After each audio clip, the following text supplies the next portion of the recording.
It's the Unnamed indie comic show with Skip and Ash, featuring firepower and east and west. Comic show with Skip and Ash, featuring firepower and east and west. It's the Unnamed indie place for independent comic fandom. It's the Unnamed indie comic show with Skip and Ash, featuring firepower and east and west. Comic show with Skip and Ash, featuring firepower and east and west. It's the Unnamed indie place for independent comic fandom. It's the Unnamed indie comic show with Skip and Ash, featuring firepower and east and west.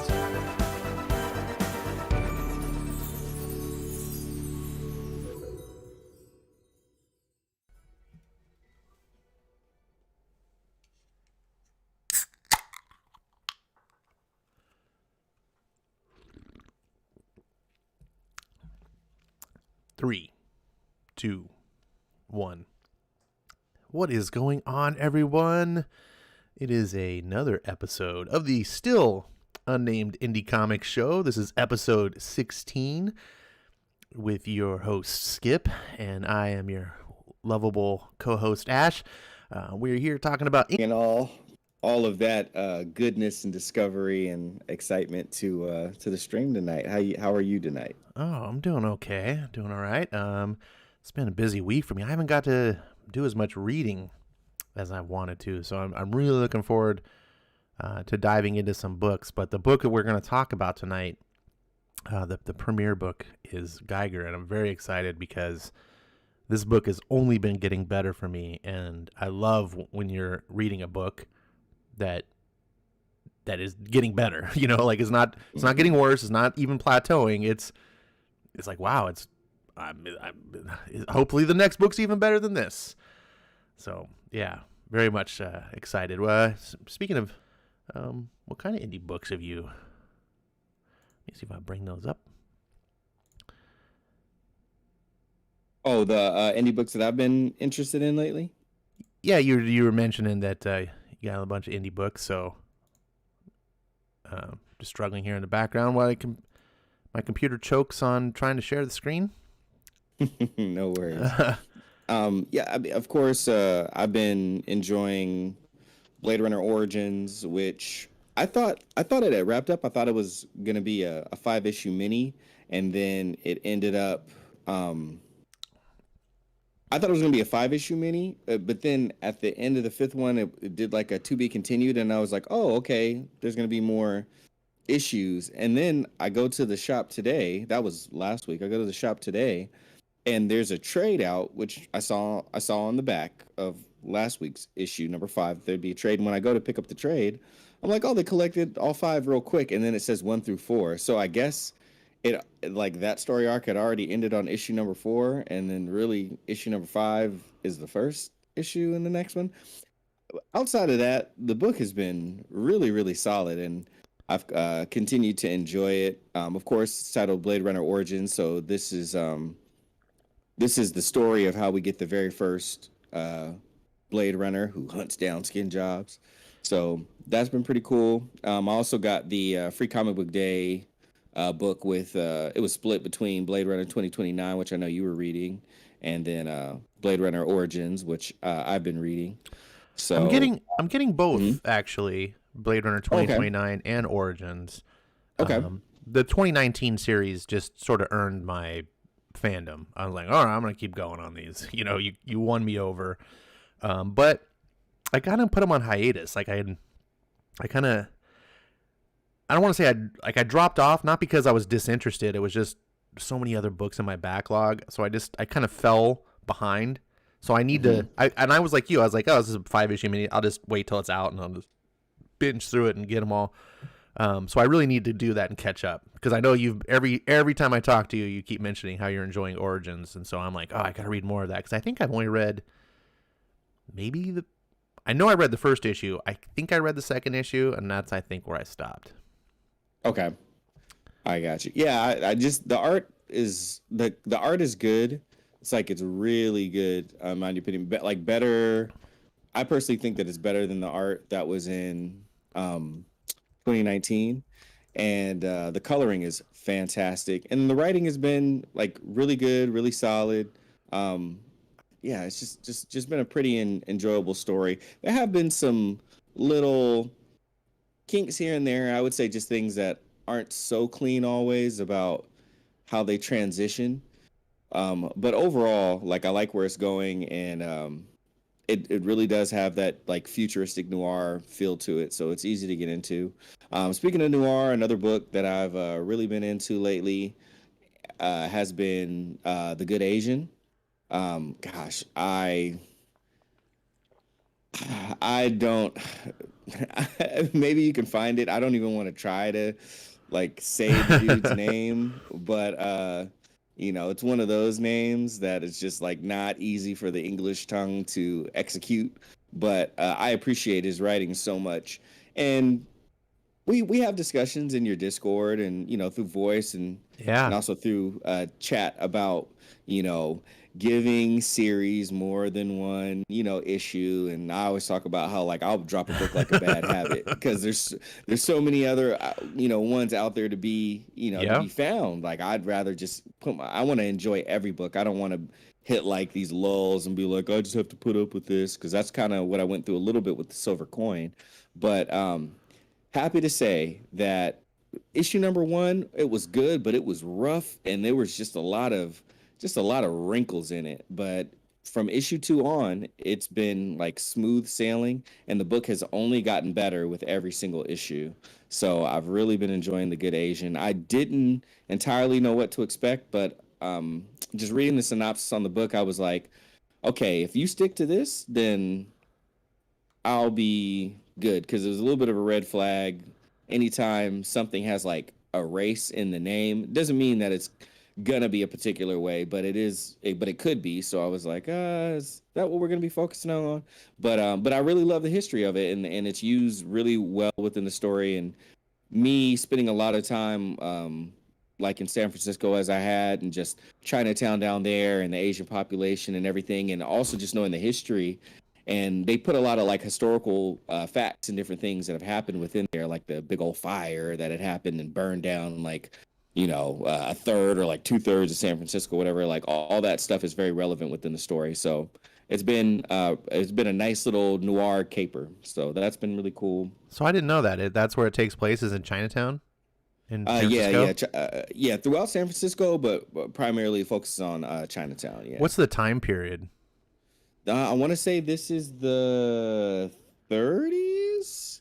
It's early. Like it's close to the Depression, so it's either like right before, during, or right after. It's very close to that time period. Okay. Mm-hmm. So as it sounds, I think typically noir stories were like in the 40s. I want to say sounds about right. Like the movies and all, like the Sam Spade stuff, Casablanca, whatever. Like, but that's cool. I like period pieces. I'm gonna have to check that out, because I'm a little bit the opposite of you when it comes to how I approach books. We talked about this many times. I'm more of a like really dive in deep to my special children, the books that I love, and you have to do a lot to impress me to get into my special club of books, And so I see these books and I'm like, yeah. You haven't impressed me yet, but I've heard a lot of people talking about Good Asian. So now I'm like, all right, maybe you're worth checking out, because there's just so many books. And it's like, I don't want to, even if I only read one issue to see if it impresses me, I don't want to read 30 mediocre books, or not even if they're not mediocre. Sometimes they're just not your taste. It's about subject matter that you don't care about, which is fine. But so I am very interested. You are responsible for getting me into like the noir stuff. I didn't really think that I would be into that stuff in comics, but which is surprising, because Sin City is like among my favorite things ever. So I don't know why.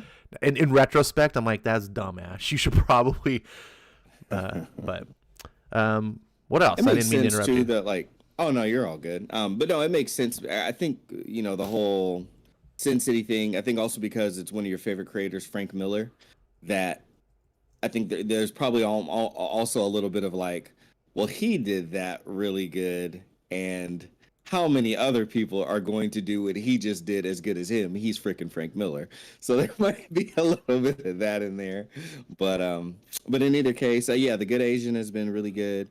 I'm gonna quickly talk about one other book. I'm gonna quickly talk about one other book. I'm gonna quickly mention a book, and then I'm gonna talk about the book that like has been kind of getting me the most recently. So, God Tremors by Peter Milligan, art by Piotr Kowalski, and my homie Brad Simpson did the colors. This book, another one of those books that I really just got to like support creators that I know. So I got it to support Brad. It's a one shot from Aftershock Comics. Reading it, like if someone would have told me what the book was about, I probably would have been like, I'm not really interested in, like, I'm not interested in that. But I'm glad no one told me, because I get into a lot of books just because my friends are on them, and I just like don't pay attention to what the book is about. But this book was crazy. It was good. It was very sad, and it was like it's borderline depressing, not quite depressing. Like it doesn't go over that line, but it is one of like of those kind of tales where someone is kind of very What's it called very again? You said devout. God Trimmers? God of Tremors. God of Tremors. Tremors. Yep, God of Tremors. Yep. Like Tremor. Yep. like Tremors, an earthquake. Yeah. Okay. Exactly. Yeah. Yep. But yeah, someone who's very devout, a little too devout, let's say, definitely overzealous about a particular thing. And you got someone who may be experiencing something or struggling it, especially if it's a kid, and that person ends up like just, the very devout person is the person that's really the most stricken and really dealing with it the most, all in all.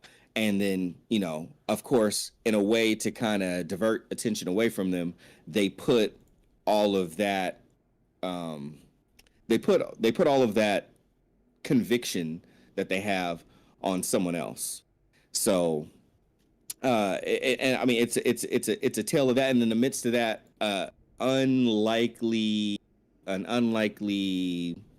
let's say, hero, an unlikely hero, or some type of deliverance that wasn't expected, kind of comes through in a way. And what I like about the story is like there is a big question that gets left at the end of it, and I know not everybody likes that. Some people like those questions answered, but it kind of leaves it up to the reader a little bit to decide, and I usually like that because my imagination gets to go. So yeah, Peter Milligan, God of Tremors, Peter Kowalski was really good, and then Brad Simpson on the covers. On the colors, he colors a lot of Danny's covers, and I love Danny, and I got into Danny because of Brad. So all of those, some of those, you probably have a few Danny covers from the Blade Runner series, because she does a fair amount of those.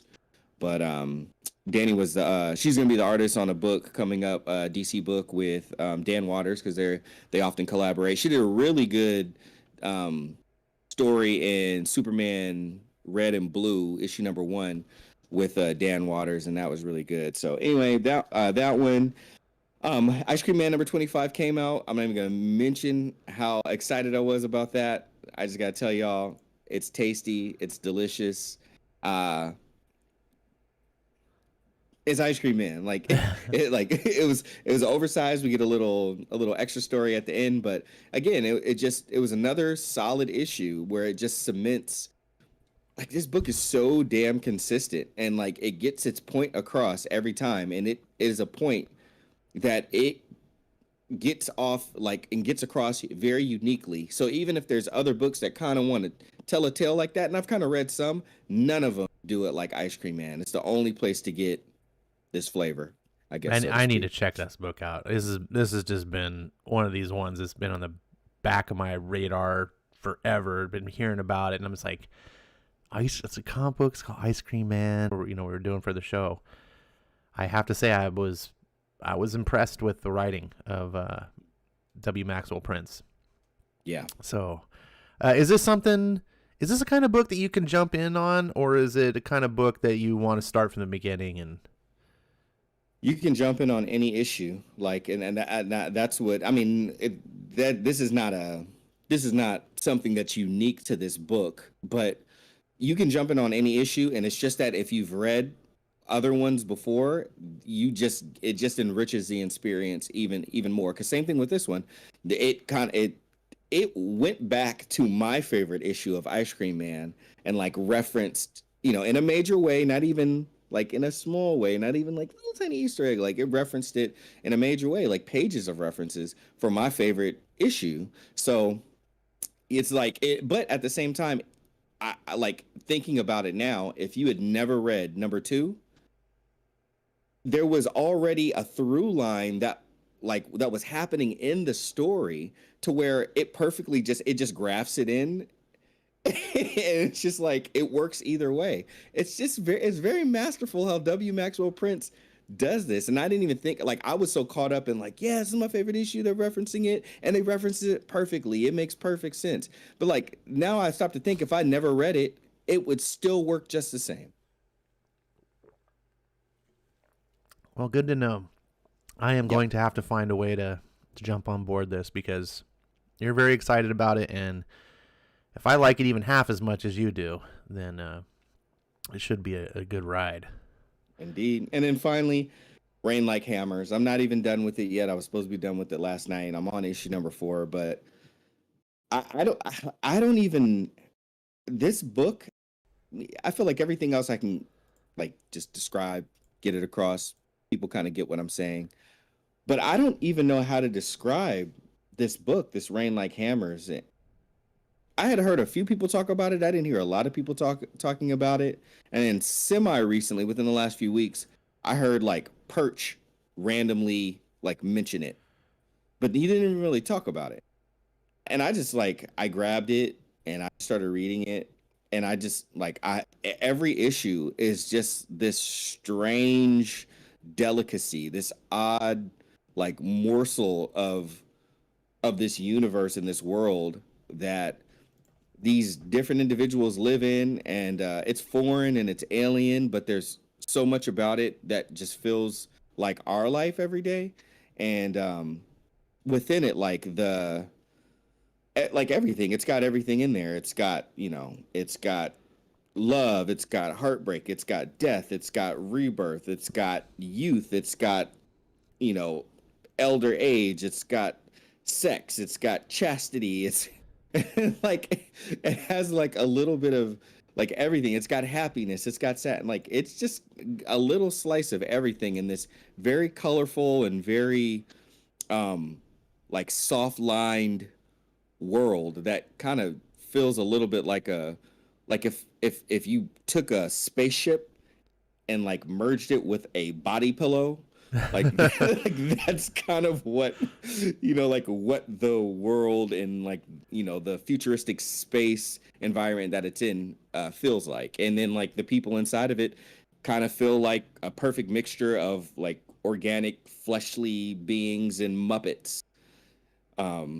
It's very strange. Yeah, I have to say, I remember seeing this on the shelf when it came out, and the title of the book intrigued me. It just sounds cool, Rain Like Hammers. I was like, oh, that sounds neat. And then the imagery on the cover didn't match what my own kind of where my brain went. And I was like, what is this? This is very strange. It is, as you talk about it, and as I'm kind of showing some of the some of the sample pages of the book, the first thing that strikes me is old school Liquid Television. Yeah. Some of the shorts like that they would do, some like weird stories. This seems like a book that you just sort of have to take a risk on, I would imagine. This is not something I would be like normally, but who is this book for? What kind of person should grab this book? Would you say? Like who's it gonna appeal to? An adult that needs a bedtime story to be read to them. There we go. All right, that sounds like good. Are these now, is this like a serialized story or is it episodic? Like, can you just pick up an issue and read it, or is it?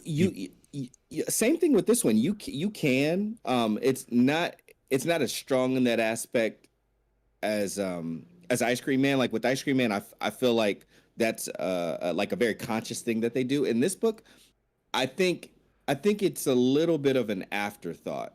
Like I think it started that way, and then like after the fact, they're like, well, I mean, like that's still gonna be there, but I want to really focus on this. So I would say I would read it from issue number 1 on personally. Okay. Yeah. So yeah, that was my week. I was gonna get vinyl, but Diamond delivered to the big fancy popular shop, but didn't deliver to the downtown shop and the shop that's even closer to me. So all I got was Ice Cream Man 25 and Superman 78, and I didn't read. What Superman a world yet. we live in, where you don't have a problem getting Bad Idea comics, but you can't get Diamond. Oh my goodness! Well, so I have the League of Comic Geeks up here, and I have all the Marvel and DCs filtered out because you can do that. It's pretty neat. So I'm just showing that this is all the books that came out this week minus the big 2. Do you see them up on your screen there, Skip? I do. Now, obviously, you're not buying any of all of these or anything, but as I go through, maybe I kind of wanted to experiment, maybe see how this goes. Like go maybe like line by line. Are any of these books, even if you're not reading them, do any of them jump out at you as maybe like, oh, I'm curious to try that one, or maybe you are reading it and you're liking it or anything. So let's see on it's like this top line here. Amazing. Tinian has 2 of the top 2 books. Anything on the top line here that yeah, definitely. Department of Truth. I have slotted in that I'm going to like go back to issue number 1 and then like try to read forward from there. So Department of Truth is jumping out at me. I mean, obviously, I see Oblivion Song. I wish so bad that I liked it as much as the people that I know like you that read it. But definitely, Department of Truth. What about you? Well, Oblivion Song is it. I have not tried. I did try Department of Truth. It wasn't. I might give it another try because people are really liking it. That first issue, much like your theory, like it didn't win me over, so I didn't come back to it. But now that everyone's like, oh, I love Department of Truth, I'm like, okay, maybe I need to let it play out a little more. But Something is Killing the Children is something I've really been intrigued to jump onto. It feels like that's the new Walking Dead. I heard recently that this book, a copy of number 1, sold for $1,000. So for those of you into the collector's market, but Oblivion Song is my thing. I did try Once Upon a Time, but again, first issue didn't win me over. But I really love Dan Mora's art. I'm a huge sucker for Arthurian mythos, which is where this book is influenced, hence the name. Based off T.S. Eliot's Once and Future King, not T.S. Eliot. What's his name? T.H. White, I think. Anyways, the author that wrote Once and Future King. Jeez, I can't remember his name. And I'm excited for Spawn fans, even though it's not for me. I think Spawn is good for comics. So if there's any Spawn fans out there, shout out to you. Next line, I think I know which book is going to be the one. I'm just gonna take a wild guess. Ice Cream Man. You know it. Definitely Ice Cream Man. Look at Split, just like that. And I've been hearing quite a bit about, is that Echolands? I've been hearing this quite is a bit new about to me. that. I don't know anything about this. Yeah, like I had just watched a comic review by Rockin' Robbie Billups over at Pop Culture Philosophers. He's a real chill dude. He reads like a wide range of comics. Like he reads comics that I like turn my nose up at, but his favorite comic is also Ice Cream Man. So I'm like, Rockin' Robbie Billups, man, you got half of my attention. But yeah, he went through it, and I was looking at the art, and the art looked real good. I know Dave Stewart did the colors, so anything that Dave Stewart colors, I know I'll be able to take a look at because he is, in my opinion, if not top 3, definitely top 5 in comics. Probably really top 2 between him and Matt Wilson, probably. But I don't know. I really like Frank Martin Jr., so it's hard for me to just like give it to him just like that. But yeah, Echolands, it looks good, and he was saying the story was good, but I really couldn't take much about like what the story was actually about. This is interesting. According to the solicit here, it says Echolands is a landscape format, mythic fiction epic where anything is possible. A fast-paced genre mashup adventure that combines everything from horror movie vampires to classic mobsters and cyborg elves to Roman demigods and retro rocket ships. Sounds like an interesting pitch, but the landscape format is... Have you ever read a comic that way? Yeah, I have. It was a Brian K. Vaughan book. I think it was called like Bunker or something like that. Huh. I might have to check this out digitally, because that's one of the problems reading comics on a PC. Not that I ever really do, but you know, it's your monitor's widescreen, you know. But if this is done landscape, this might actually translate well digitally. I'll see. That's curious. And I'm curious to check out the book because I didn't know anything about it until today. Oh, don't you save my settings? Get rid of those. Get rid of those big two comics. So let's see. On the Barbaric next is the one line- I'm curious about. Oh, Barbaric. Okay, I hadn't heard anything about that. I don't know too much about it either, but I just sometimes look at covers enough to draw me. I see a cover like this and I'm like, cool. Yeah, totally. I don't know. It looks pretty metal. Morrissey is a pretty decent writer from my experience. Michael Morrissey. I think I'm pronouncing it right. So I don't know. It just sometimes you just get a hunch when you see a cover of a book and you're like, that seems like something I'm interested in. Have no idea if it's good or bad, but yeah, covers still catch my eye. I've got no shame about it. You know, I'm like, hey, good cover. You got me checking it out. Sometimes bad covers get me. I'm like, why is this cover bad? And then I'll pick it up, and most of the time when the cover's bad, like the comic usually isn't good either. But yeah, that's why you know, hell, even prose books, right? Like they have cover art too. You know, like it all matters, man. Catches the eye. I want to say bravo to you, Boom Studios. You're on issue 32 of Firefly. You haven't rebooted. You haven't done a bunch of weird exploits. You did a couple in the beginning, but I'll forgive you. Congrats on keeping just the book consistent. And, you know, yeah, I just like what Boom Studios is doing. Heck yeah. Oh, vinyl, by the way, too. I'm reading that. Is dope, and it is dope, but it's freaking nuts. It's so crazy. I can't believe I like that book. It's pretty nuts, and I can't wait to read issue number 3. I'm gonna try to sneak out of here and go pick it up tonight. Nice. My shop don't close till probably like 11 tonight, so we'll see. So on the next line has a book that I really want to jump on, like Ice Cream Man has been, and that's That Texas Blood. I keep saying, oh, I'm gonna jump on this, and then I forget to, and now it's up to issue 9. Anything else jumping out on you on this line? Definitely That Texas Blood. I got to issue number 2 of it. But I didn't get today's issue, but I got the from like the new one, because I have all the old ones. So when they started this new storyline, I was like, well, I'll just catch up and then I'll jump on those. So I'm gonna catch up on it in a few weeks before the next one comes out. I'm gonna try to catch up on it. But definitely That Texas Blood. For the next line, obviously, it would be Blade Runner, even though it's 2029, and I was like, I had enough of her. I want to check out someone else in the world of Blade Runner. Had enough of you. Had enough of you, but it's still You're Blade Runner. You're tired of. Are you saying you're tired of Ash already? Oh, that's right. That is her name, isn't it? I forgot.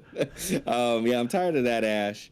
But you know, but it's funny because when I got the the free comic book day Blade Runner, I read both stories and I was like, her story was a good story. I mean, it's why I'm reading this one. So I got a feeling. I know they're on issue 7. I might go back and check it out. Now, speaking of covers that intriguing, I just noticed this. I hadn't heard anything about it. Don't know anything about it. It's called Dark Blood. It's number 2 apparently. Have you heard anything about this book? I look at this cover and I'm like, oh, I'm curious to see what this is about. I haven't like heard of that book. Yeah, the cover does look good, and it's definitely enough for me to pick it up and take a peek inside. Like I said, I still like do that a lot at shops. Like new comics come out, like, you know, I got a little extra money in the budget. Like I'll pick up a book and I'll take a peek inside. I'll read the first few pages. If it catches me, it goes on the pile. Some of the hard things about being indie books, and one of the reasons why we do this show, guys, and we talk about, you know, the books, is like at my store, and it's a pretty big store that I go to, some of these indies, they don't even hit the shelf because the print runs are so small. And it basically just goes to the people that order, you know, they pre-order the books.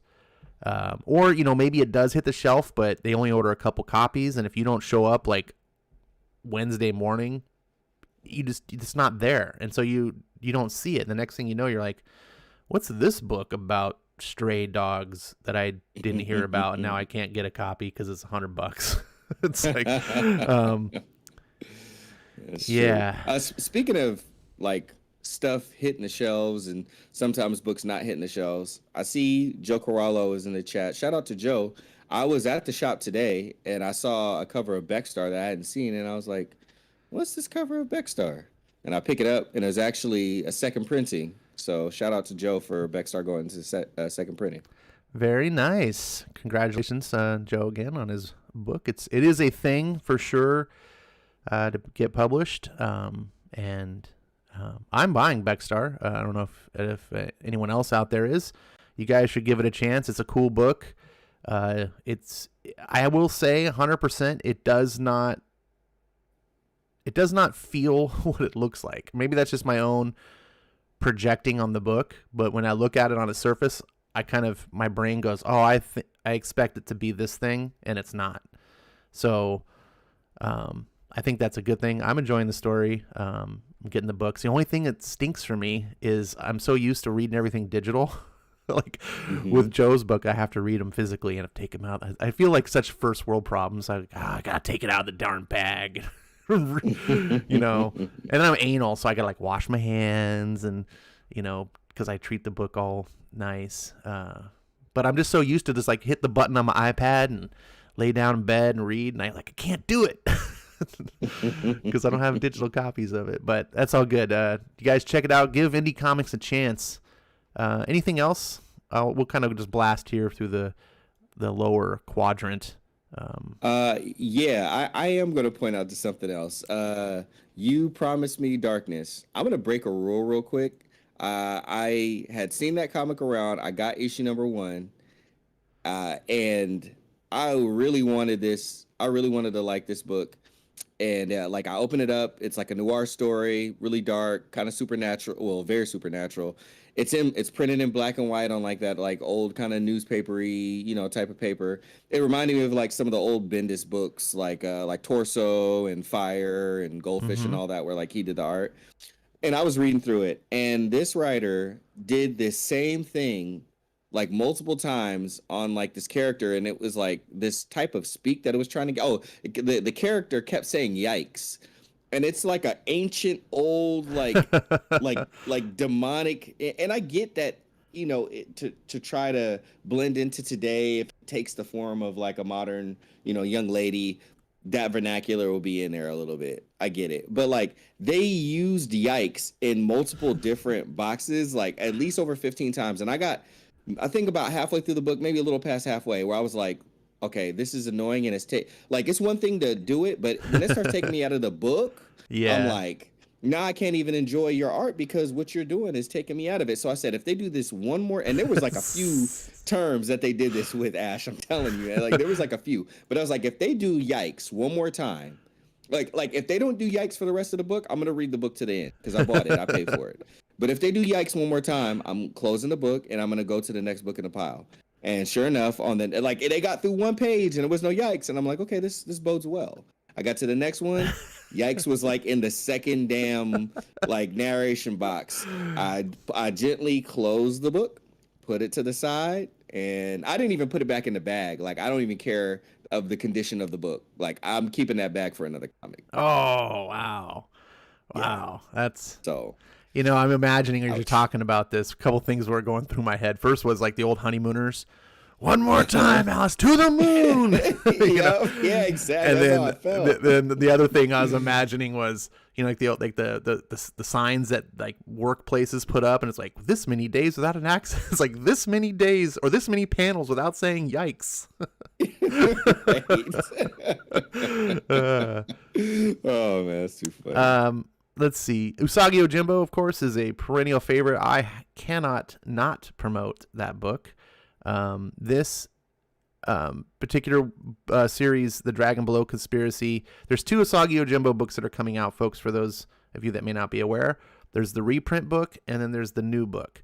The ones that have the subtitle, and this is what kind of bothers me about IDW, it's no bearing on Stan Sakai or the creators, the publisher's fault, but it's the Usagi Yojimbo subtitle, whatever, is a reprint book, which is fine, because if you don't have it, it's new to you, and these are all colorized, where the originals were black and white, so you are getting a updated version. And they're doing guest art covers on these, which I never thought I would like on Usagi Yojimbo, but they're doing a fantastic job on these. But if you just care about new stories, if you're like me and you have all these old stories, I was like, I don't personally buy them. I might actually pick them up in trade just to have the colorized versions, but because I don't actually have these in trade, I have them in actual floppies. So I've been thinking about it. Anyways, there's 2 series. I get the one that has all the new stuff, but the Dragon Below is one of the classic stories of old from the Fantagraphics line. I definitely recommend reading it. The early Usagi Yojimbos really kind of give you more character growth, which you don't get quite as much these days because he's 35-year-old character. So if you kind of are curious about like how the character came to be, the old Fantagraphics stuff is great. And I know Zach, who's a regular usually, really likes this 7 Sword series, so I will give a shout out to that book on his behalf. Anything else standing out to you? Far Cry, just because I just realized that Brian Edward Hill is writing it. So anything by Brian Edward Hill, I am willing to give a shot because my guy is consistent. Actually, that was another indie book. I didn't even throw that one in there, but I found one of his old series at Top Cow, Bonehead, where like a bunch of futuristic guys like doing like parkour and kind of like theft in the future. Like it was that was really dope. So anyway, yeah, just because he's on that. And anything else? Obviously, we got Beckstar right there by Joe. Boom. Beckstar number 4. I believe this is a 5-issue miniseries, if I recall correctly. Joe, if Joe is still watching, he can correct. But yep, I'm definitely happy to be getting that book. I do love supporting indie creators, and I gotta say, the best way I can compliment Joe is the fact that I'm pulling that book and I'm not pulling a single DC or Marvel. Yeah, I might get it. Well, no, that's not true. I am getting Daredevil. So I'm getting 2 Marvels, and I might be getting 1 DC. But, I mean, that's how much better, this is. Give it a chance, guys. And try issue 1. Don't listen to what some of the people who clearly haven't read the book have to say about it. Zach. Our boy Zach, not other boy Zach. Anyways, not your boy Zach. Yeah, the Richard Meyer. Our boy Zach, not your boy Zach. Yeah, Richard Meyer. I was really annoyed on his video. I was like, you didn't even freaking read this, I don't think. I think the rest is the really, really indie stuff that we don't tend to dive into much. No, nothing that I've read. There might be some stuff in there that I could possibly enjoy, but yeah. I mean, there's so many, and that's the thing. I'm sure that there's books out there that are good, and I just don't know about them because I never gave them a chance because there's just so much. It's like a tidal wave of comics. Yeah. So if you guys out there listening, you have books you want to recommend, indie books, like share them. It's a super important. Share them with everybody, but also with me and Skip. We'll give things a chance.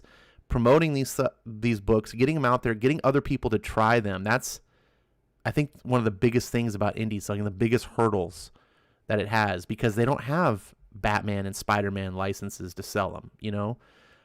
Some of these books will do decently because the creator made a name for themselves, you know, because they wrote Batman or Spider-Man. It's so funny. I don't think 2 years ago anyone would have gave Tynan's independent work the time of day, you know, but now all of a sudden, ever since he was on Batman, before Batman, I don't think anyone would have given him, and now he made, you know, did Batman, everyone's happy. Oh, hey, now all of a sudden, and it's like, you guys remember he did indie comics before this, right? Like The Woods that no one ever talks about.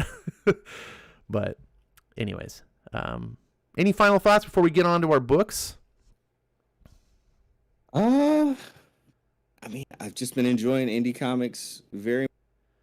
That joy just continues to grow, so I'm down to talk about some more of the ones that we've read recently. All right. Well, we do have a time constraint, so we'll have next episode plenty more to talk about books. I do enjoy mentioning all the books that we don't feature, though, because it's important. There's a lot of books out there. Yeah, there is. So tonight we're going to cover the last 2 issues of Skybound. We talked about these before. We're going to do a little bit more abbreviated format on these 2 books just for time constraints. And then we're going to cover Geiger in the normal way that we cover like Firepower or other featured books. But since we did cover the first 3, I thought it was only fitting that we did at least, you know, kind of go through these.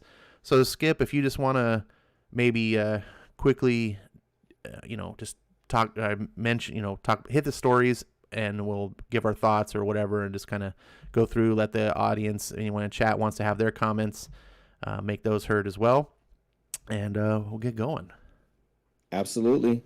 Skybound X, issue number 4, the Rick Grimes 2000 story continues, and it's chapter 4. It's just more of Negan being Negan, you know, crazy stuff. We get a big old zombie monster that has to be dealt with, and now everybody's like, all right, what do we do next? So it was good. It was fun. Again, someone who doesn't, you know, read The Walking Dead, I enjoyed it. But what'd you think, Ash? I really enjoyed this, but not for the reasons that I would have expected to. I definitely didn't enjoy this as a Walking Dead story. This really, and I've said this before, really feels like a Invincible story, even though it's not. There's no Invincible. The tone, the style of the writing, how bombastic it is. It almost feels a little bit of a parody of itself. And I don't know. I just somehow Kirkman has pulled it off for me. I just enjoy this. Like I read it and I have a grin.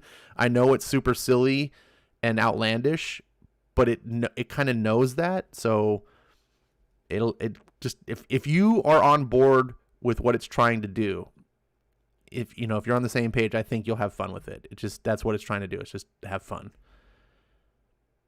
Absolutely. And then the next story was one of the stories for Excellence, which was already an ongoing comic from Carrie Randolph, and getting to the page of the other creators. Brandon Thomas is the writer, Carrie Randolph as the artist, Emilio Lopez is the colorist, and then Darren Bennett doing the lettering. This one I enjoyed. I used to read Excellence, and I dropped off around like issue number 7-ish, somewhere between 7 and 10, because I know I have 11 and I didn't read it yet. But I thought it was cool how they used the school to kind of go back and tell the backstories of some of the characters that are in the book, and I know some of them come a little later. But it was kind of cool how they used the kids to kind of give a backstory on those people and why they were revered and everything, and then who you look at the kids, and the kids ultimately end up being some of the characters, like the main characters that are in the book, some of them. So I thought it was cool. It reminded me a little bit, not a lot, because I feel like the book itself, Excellence, has a lot, like it's more drama filled. It's a lot more tense, and so you get like a lot more of like a lot more action and like character work than obviously you would in this short story. But I think this story wasn't as much trying to get people interested in getting the book as it was people that are already reading it, like kind of giving them a little a side story. So Yeah, that was my question for you, which you just answered, was because Mhm. when I read this, I've never read Excellence before, Mhm. and I was like, I feel lost. Like I don't feel like I really understand much of anything, and I really feel like this is aiming towards people who know the narrative already, Yeah. and you're just getting extra, which we've talked about before. They've done that with a couple of the other stories. So this isn't a promotional book; it is a celebration book. So Mhm. I get that. This is for people who, I guess, love that chapter of Skybound. Yeah, yeah, I would definitely agree. That's kind of how it functions. And then the next story was Sea Serpent's Heir, and this is from creator Mayor, like I think it's Margaret Scott, Pablo Tunica helping with looks like the art, and then Ariana Mayer on the lettering. This one I took more from it visually than I did from the writing itself, but essentially you have a young woman kind of having dreams, kind of going in and out of those dreams and visions to find herself in the sea, and there are big sea monsters and creatures that are trying to come after her. She makes an escape away, ultimately wakes up to still it was it a dream, was it not a dream, but then you flash over to another group of people, and they're speaking about her because there like was a bit of let's say a prophecy kind of talking about, this particular person will come along and kind of, like disturb whatever's going on, and those people kind of validate the little, like it was like a song that the girl was singing to herself. It was almost like a lullaby, but they come and validate the fact that it's more like a prophecy and that they have to find her and get her. What did you think about this one, Ash? Basically, kind of what you said. The writing was, it's difficult. I'd really try not to judge writing on these little short stories. It's really, really tough unless you're Chip Zdarsky and you can move me to tears in 8 pages. It's just I don't. It's usually just a fine little thing, but the art I did appreciate. I really found myself enjoying.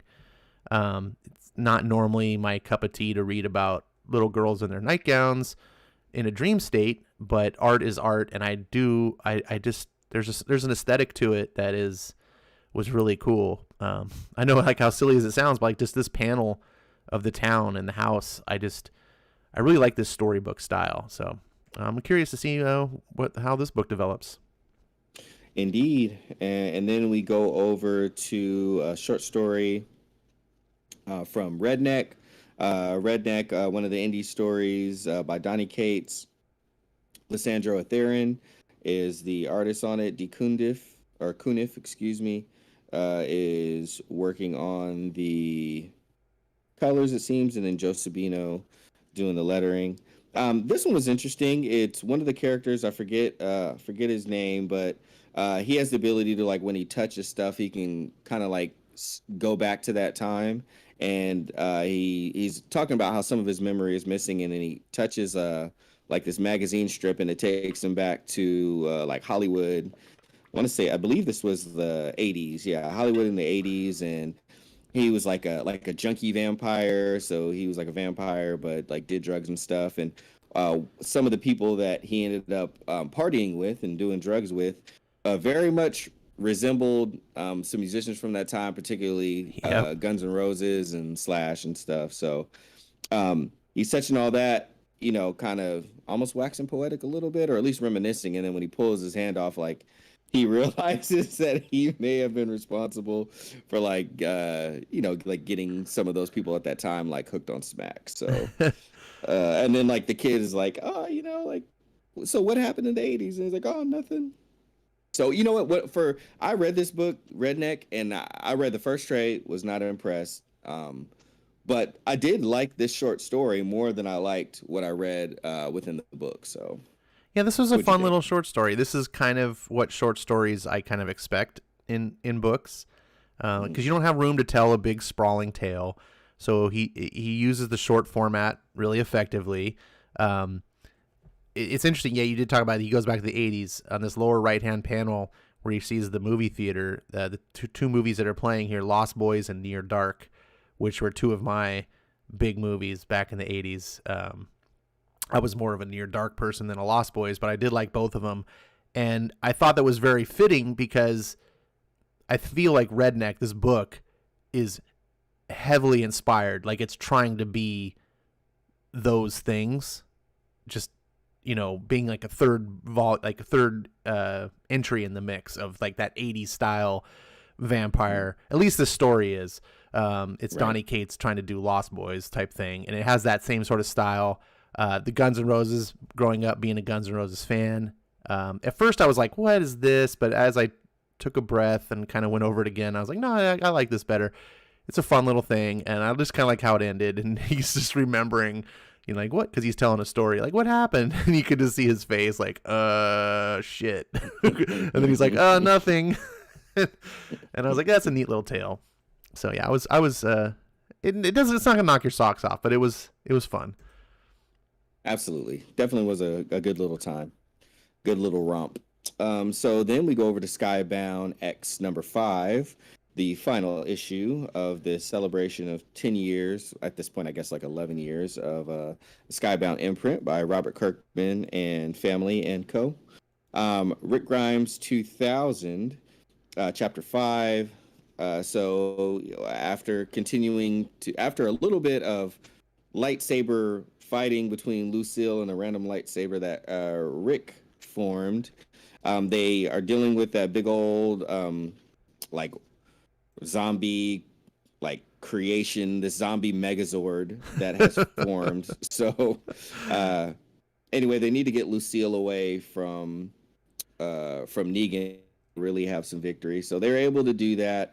Rick slashes the big old zombie thing in half. The people that are inside that form the zombie thing, they come out, and ultimately they end up conquering it. And but then we flash forward to, you know, after the celebration of them, you know, being able to maybe stick it to the aliens. Now we flash forward to Rick, or who is like Rick's kid, and he's got a kid, and he's kind of like being asked about Rick, and we come to find out that Rick continues to lead the charge and going out in space now that they conquered some of that alien technology, and he is ready for his next adventure as he and his people that survived go out into space to try to stick it to the aliens. Ash, what did you think? Pretty much a duplicate of what I said in the previous one. This is just so fun. I think that's Carl grown up. Okay, that makes sense. It is, yeah, that would make sense because Carl was there on the little hoverboard earlier. So yeah, Yeah, and reminiscing about his dad, and his dad, just all the outlandish places that the story could go. You're like, just of course he goes off into space to take it to the alien homeworld. Like, that's just the most over the top way you could expect it to go, and so naturally it must go that way. And Rick's alive. Rick's alive. Unlike how things went, I guess, in The Walking Dead. So I don't know. Like, I got to the end of this, and I'm like, I would be on board for more. It's just so wild and absurd, and I think it works because it knows that it is. It's not trying to be. You know, that's like one of my problems I have with a lot of books is like if you're trying to be, like you mentioned before about that other book where they were saying yikes all the time. You're like, it doesn't fit the tone of the book. Like you're trying to be this dark thing, and like then when it knows what it is, and it's like not pretending to be something else, then you can kind of invest and go, okay, you're either with them on the ride or you're just like, oh, that's not my cup of tea. But I had a blast at this, absolutely, and it's so perfect to do after Walking Dead. So it's like it doesn't interfere with the current run where fans would be uppity and be like, that's not how the thing, you know. It just makes me want more. I loved it. Well, maybe there's a universe where you guys get a little more. Robert Kirkman Make it happen. On to the next one, Six Sidekicks of Trigger Keaton. I've been talking about this book lately because I had looked at some preview pages to issue number 1 and laughed out loud. And then when we got to, but I didn't read issue number 1, but I did buy it. We get to this, and I'm like, all right, it's not just those pages. This book is funny. So after this, I've been buying and reading each one, except I'm staying behind a month because I love how with Image Comics digitally, after the next issue comes out, the previous one is only $1.99, and even less if you got Amazon Prime. So I'm gonna stay a month behind and just enjoy this book digitally. But yeah, it was a little bit about this scoundrel Trigger Keaton, how he is on his sidecar show, and his sidekick is a monkey or orangutan, whatever you want to call it. Anyway, Trigger Keaton, being the jerk that he is, he gets into it with the monkey because he didn't like the way that the monkey was staring at him after they yelled cut, and he's taking his drink. So Trigger slaps him. The monkey gives him a backhand while like the I guess the caretaker for the monkey is holding him. And this dude, Trigger Keaton, master of 7 different styles of karate, just whoops the monkey's ass. like craps all over the monkey and just like kind of boots him out, and everybody on the scene is going all crazy, and all of the producers and everything. And then finally, as the monkey is taken away, we jump to 10 years later, and the monkey is up there chilling, looking at some news, and we go to the main premise of the book. Finds out that Trigger Keaton is dead from a quote-unquote apparent suicide, and the monkey is so happy, and the caretaker goes and grabs the monkey a beer to celebrate, and the monkey makes a face. Ash, what did you think about that? Oh, actually, never mind. We're not going to talk about what you think about it. We're just going to talk about what I think about it. I loved it. Like, I am not one for this type of art in books usually. I see art like this, and most of the time I'm like, chances are it's not going to be for me. But I'm glad I took a risk on freaking reading this, because this book, I do not laugh out loud easily from comics. I don't think most people do. I definitely don't. This book makes me laugh out loud quite a bit, and I just love how they play up this terrible individual, Trigger Keaton. And I love kung fu movies. I grew up doing like 4 or 5 different martial arts. So like to get this scoundrel who's dead, and like his 6 sidekicks from his 6 most popular TV shows that he did, like come together, and they're trying to figure out like how he actually died. So to get a little side story about how much of a dick he was to a monkey on the sets of one of his shows, and how the monkey like slapped the hell out of him, and like when the monkey finds out he's dead, he's like, hey, like, it's just great. It's a great story from the world. Anywho, I will say something positive about this book. Okay. It's better than Assassination. Hey, yeah, and I would agree. I did not enjoy what he had written for Assassination, but everything that I've read from Trigger Keaton so far has been a hoot. And it was, you know, it did have some funny. It did have some funny parts to it. And I would tell people, if you look at this, you know, the art, you can see for yourself. Anyone that's watching, if you're listening on the audio podcast, I'm sorry you can't, but you know, you can go to Comixology and look at the sample pages. If the art doesn't bother you, then maybe give this a try. You made a really good point though that I did want to touch about, was the Comixology. Image. I think it's universal for Image Comics, and a lot of other indies do this as well. But they do when it's a month. After a month, the comics go down half price. So if there's like indie books that you want to read and you don't care about owning them physically, sometimes waiting a month. I did this with Middle West. I didn't get the physical books. I just bought them at $1.99. Actually, I got them on a sale. I think like it was like the first 9 issues were on sale for 99 cents. So I was like, boom, I'll try these. And I really fell in love with it. And so I stuck with the book, but at a month behind, and ended up completing all of them at $1.99 an issue. So that is a really solid way. Like if you don't care, and you know, I like the physical books, but let's be honest. I mean, you've been collecting for a long time. If space becomes an issue, I don't have to own everything physically. You know, my absolute favorite books, I'll own them physically, but sometimes I just want to read stuff. And so I've been considering doing something like that with Ice Cream Man or some of these other books that I'm behind on, but I kind of want to jump in. And I'm like, oh, I can do it that way.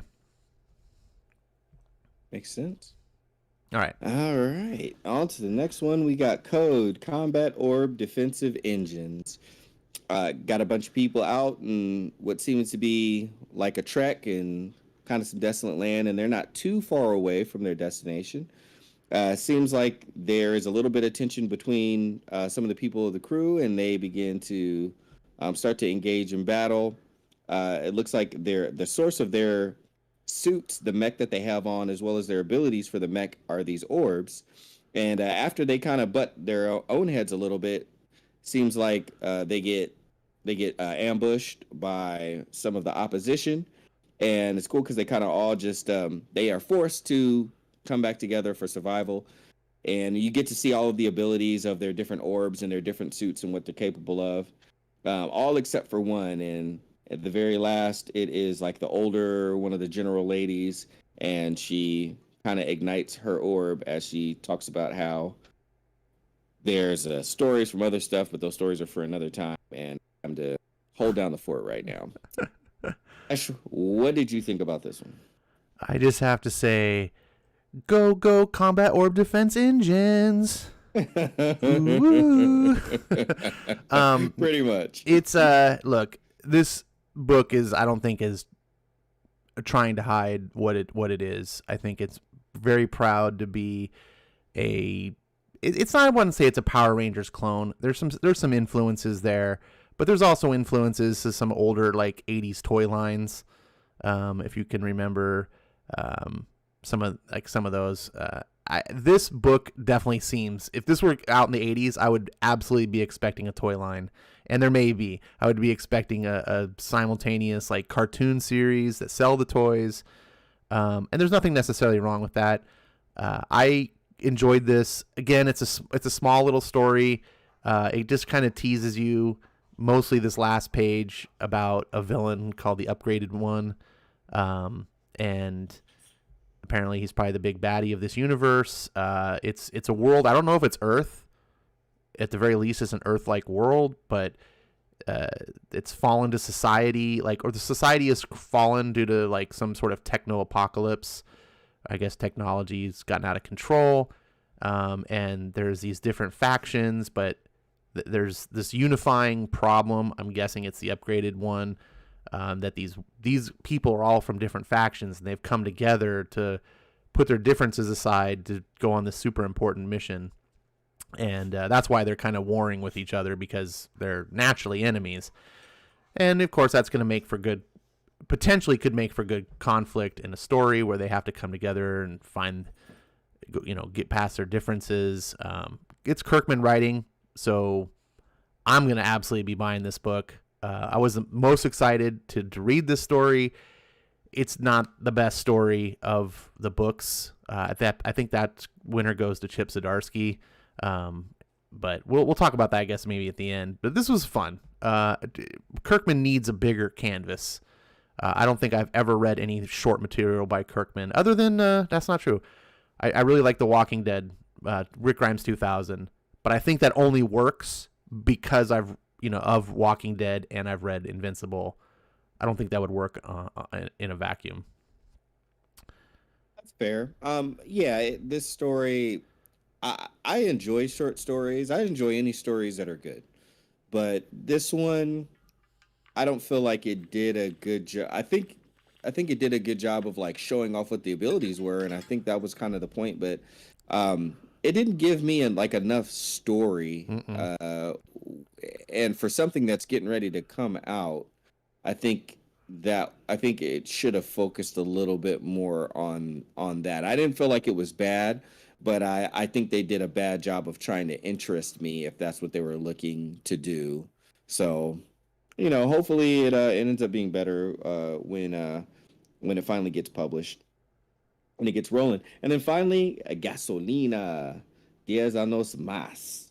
I'll read the little blurb for this one. So, fugitives, rebels, newlyweds, parents. Amelia and Randy have played many roles in order to survive their war against Los Corridos.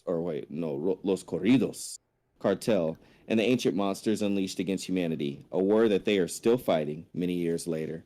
And really, you kind of get a snapshot of their life, like them, with a bunch of dead cartel people all around him, and him coming out of the house and having cut a ring off of a finger for a dude, and then 10 years. So that was part of their fight, and then 10 years later, they're out kind of like in the middle of this desert area. It seems like what they're doing is mostly for the benefit of like some local children out there. And she dives in while he is covering her with some sniper coverage. She goes down to fight this monster, and apparently the monster has been like kind of siren calling children and then like storing them down there for God knows what. But anyway, after she goes down there and kind of harpoons what was the late Ursula? After she harpoons Ursula, she comes back up to the top, has the kid saved, but Ursula comes up from underneath the water, and the dude takes out Ursula with a sniper shot to put her down all the way. And then they say some sweet sentimental words about each other, and she's still got she's got another ring on, because I guess when you kill enough people and cut off enough fingers, you're probably gonna have to collect some rings down the line. But I guess they had to pawn a ring for some weapons to take care of this mission, so I guess that's what makes it sentimental. She still found a way to have some sort of ring. Honestly, it was interesting, and I liked the art enough. And as well as the story was good and it was competent. Like the whole Ursula thing kind of threw me off a little bit, but maybe if they can bring it down to earth just a little bit, maybe I'll be interested in it more in the actual issue. But either way, it's Sean Makowitz, who I believe he's the editor-in-chief of Skybound. I knew that name sounded kind of familiar. But Ash, what did you take from Gasolina? This was the big surprise of this particular issue for me. I came in looking forward most to Code just because it's a new Kirkman series, and I'm just like, what's he going to be doing? But this one, I was like, I've heard of Gasolina. I've never picked it up before. The art I really liked. You can see for yourself, guys that are watching it live. Sorry about podcasts. But you can get the preview pages on, I don't know, Comixology might not show. You can go to, look up Gasolina. You can find page art. I really do like this art. I liked the supernatural stuff. When it got to this part, there's some narration as she's walking into the water, and she's like, basically kind of thinking about her mom, and, basically told her this weird story about mermaids and stuff. And it very much plays off like, oh, that's just folk stories. Like, you shouldn't believe in stupid, silly stuff like that. And then it's like the very next frame, you got Ursula, you're like, oh shit. And I really like that transition. I thought that was good. Like the way the writer set my expectations of like, yeah, that's just silly stuff. Mermaids don't exist, but then boom, they actually do. That's a neat thing, because that puts you in the mindset of the character, because the character is living in a world where she doesn't potentially believe in that. And I think that's one of the things I liked about Walking Dead, is the idea that, anyway, I'm not going to go down that rabbit hole. They just, I liked it. I liked the fan. It made me more intrigued. It wasn't just, because if it's just about a husband and wife running around fighting cartel, I'm not saying you can't do good stories that way, but I just feel like there's a more limited scope. If there is supernatural things going on in the world, that intrigues me. This did, I don't know, I'm going to say if it was supposed to. I don't know if that's what this book is supposed to do, but it made me want to crack open an actual book and see what it's about.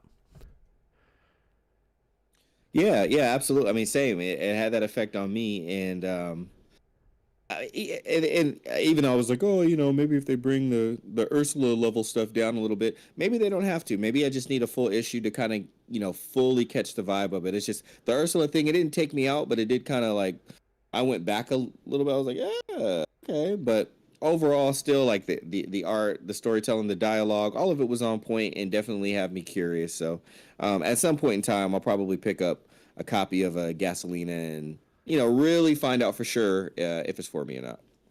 But that was Skybound X. Wrapped it up. I think it was cool. It was a really great thing that they did for all of the people that have been that are enjoying Skybound books, whether the imprint as a whole or if there were some particular stories. I think they did a good job of setting up a few of the books. Like I said, I did think that the Clementine was a good setup, though others may not have felt the same way, which is totally fine. So good celebration of their imprint, way to do some good fan service, while also doing some solid promotion. And in a way, even though I'm not super into a bunch of Skybound books, there are a few that I like. Kind of sad to see it end. It was kind of cool. Yeah, for sure. This would be a neat thing. I don't know. I was gonna say maybe do it every year, but 5 issues. I don't know. If they just did like a Skybound book every year, that would be cool. Like if they that's what they should do. I should write Kirkman actually and tell him, just keep this going. Next year, do issue 6 and make it an annual book. That'd be neat. That would be cool. Here on this last page, this is something for RDV, who's in the chat and says he needs more Rick Grimes 2000. Check this out. You can only get this off the website. There is a 5-issue connecting cover set available August 13th, which is passed on the Comics Vault, which is, I think, part of some partnership with Skybound. But there's special covers for those who are collectors. Now, you guys, if you're listening in live and you want to throw your 2 cents in, I would love to hear it. But I'm going to ask you, Skip, what was of all these 5 books, what was the number 1 story? And we'll count the Rick Grimes 2000 as one whole piece, like all 5. Which okay, that makes sense. I think the number 1 story for me, dang, I'm feeling like I know that I liked the well, actually, I'm not gonna say that one because I got a feeling that was your favorite one. Dang, there was another one in there, but I can't think of. At the moment, I can't think of what it was. But why don't you go ahead and tell yours, and I'll reference real quick. Mine, absolutely, unbelievably, was Stillwater by Chip Zdarsky. Oh, okay. Stillwater. Nice. I didn't even like Stillwater. Well, I read 1 issue to be fair, but I was like, eh. And I liked Chip Zdarsky, and I was like, you know what? Sometimes it's just not for you, like the subject matter. And I was like, that's cool. I read that short story, and I was like, I need to read Stillwater. Like that was amazing how much story he put in that 8 pages. It hit me hard. Like I was left feeling something. And yeah, bravo. I was totally expecting it to be the Rick Grimes, which is probably maybe my second. It's unfair because it gets 5 total stories, but I like it just purely for its bombastic, fun entertainment. Might be. And another honorable mention would probably be... I'm just going to have to give it to Ultramega, because why not? The bias. That's what I thought the main one that you were going to say. I thought you were going to say Ultramega. Stillwater... I'm going to say Stillwater was my favorite as well because it was really good. I think that was the best written one of all of them. But if I'm going to pick another one as well, then I am going to go with the 6 Sidekicks of Trigger Keaton, just because it validated for me a little bit of what I got just from reading the preview pages on Comixology. So that validation, and then for me to go back, and I've just been getting more and more out of reading the whole first issue and then reading the whole second issue, and waiting for the third one now, which is currently out, but just waiting for it to be half price. That's where I'm at with it. Very nice. Very nice. All right. RDV says Rick Grimes 2000 was the best for him. He wishes they put Invincible in here. That would have been I could see. I think with the Kirkman, if I have to just speculate, he wants to give room for the other Skybound talent, right? It's not Kirkman X, it's Skybound X. So I think making every book, because other people have commented, why was there no firepower in the book, because that could have easily been in there. But then I'd be like, why not have an Oblivion song story or an Outcast, which is really funny. Outcast just finally wrapped up after 48 issues, and that's a Robert Kirkman book, and no one talks about it. Like it went 48 issues. But yeah, I would love to see this reoccur. I do like sampling stuff. So like I said, there's a couple of books here that I might give Stillwater another chance because of this. I might give Gasolina a try because that story, man, the art was really nice. I didn't know anything about that book. Yeah, it was good. I do like sampling things as well. It's fun, to get a little slice of the world and see if maybe it leaves you wanting more. Sometimes it does, sometimes it doesn't. But it is a really nice touch. And yeah, I was surprised by how much I enjoyed it. I was like, I'm not gonna get this at first, but I was like, you know what? Let me just take a ride with the Skybound fans and see if maybe an outsider like me can enjoy it too. Sure enough, I did. All right, so we are going to get to the main event of the evening, and that is Geiger number 5. You guys, this is a really cool book. I'm very excited about it. It's getting better and better. Hopefully you guys are reading it. Skip, while I'm getting the book prepared, why don't you give us a quick little synopsis of what has happened leading up to the current issue number 5 that we're about to cover? Absolutely. So just really the quick beats. There's been like a nuclear, some sort of radioactive activity that has happened in this place. You have this guy named Geiger. He had found out that he had cancer, and it was going to eat at him pretty fast, but they were able to give him some sort of experimental treatment, and they weren't sure if it was going to work. Well, after this nuclear event had occurred, something had happened to him. His body reacted to it in a specific way, and he was found out by a particular gentleman who kind of had given him this kind of special uniform, this mechanism for his chest to help him harness the radioactivity, and some rods that kind of help hold it, and they'll kind of like they'll charge it, if you will, and kind of keep that energy. But he had put his family away in a bunker before the event had occurred in order to try to protect them. At some point in time, he had gone back and found out that his family was no longer alive in there, and that was during some attacks from one of the many enemies, because they're not far from Las Vegas, and there is like these people that have kind of taken over Vegas, and they share power within there. In the midst of that, there are these 2 kids who their mother had gotten a hold of the nuclear football from the U.S., and now she was on the run, and a group of people had kind of gotten the jump on her. So she put her kids in the protective suits so they can go outside, because no one can go outside without a suit. Except for, you probably guessed it, Geiger. And then the kids were on the run, and as people were after the kids, it happened to be that Geiger was around in the same area, so he ended up trying to protect the kids, and but he didn't want to take them on. He and his dog roam alone, but by happenstance, he happened to end up caring after the kids, looking after the kids, and as they were trying to get to this particular destination, while they have the nuclear football, they got ambushed one more time. They were separated. Geiger was knocked out. The kids were taken to this facility, which is like organized, and they were kind of treated for their wounds, given some food, and had some tests ran on them.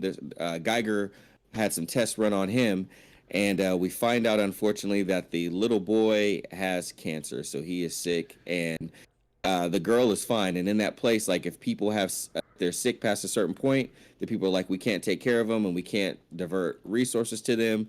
We'll just continue to give those to the healthy. And the girl wasn't trying to hear it, so she wanted to go get her brother and, figure things out from there. Geiger wakes up from them running tests on him and finding out that he is something that they had never seen. And right at that point, he meets back up with the kids, and here we are. All right. So I got Geiger number 5. Do